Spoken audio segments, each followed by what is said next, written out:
Mga dayo nga kawatan nadakpan sa Talisay City. Gingong nangigo sila sa mga silingang dakbayan sa pagtuo nga focus ang mga pulis sa Sinulog Festival. Dulan sa 100,000 pesos nga balor sa gipang shoplift na bawi. Ang report ni Femari Dumabo. Unang nasikop kining babae ug lalaki nga misuway sa pag-shoplift sa usa ka mall sa Barangay Bulacau sa Dakbayan sa Talisay. Human sila nasakpi sa mga security personnel nga mogawas na unta bitbit ang mga gikuhang tinda nga way bayad. Mukan tidad ang tanan sa kapin 40,000 pesos.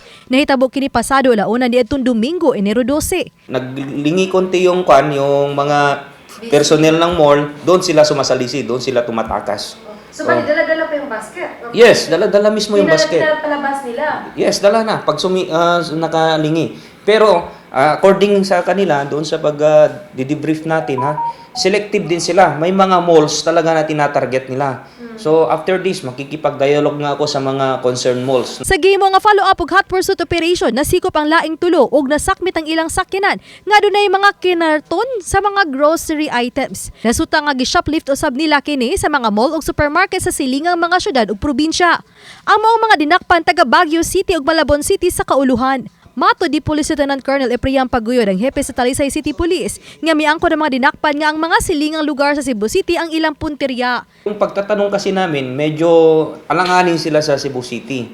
Pero according sa kanila, may mga ibang kasamahan din sila. So, inalerto na rin namin yung Tri-City. No? So, alert talaga ngayon yung ating kapulisan ngayon. So, most likely, wala talagang patutunguhan itong mga dayo na to upang magnakaw lang at guluhin ang ating festivity dito sa ating mahal na Sugbo. Gipanagan ana usab sa kapulisan nga mopahimulo sa mga kawatan tungod sa kabisi sa mga otoridad labot sa kasaulugan sa Sinulog.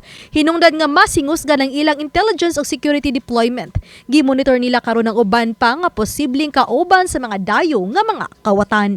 Uban ni Godfrey Relien, Femari Dumabok. Balitang Bisdak.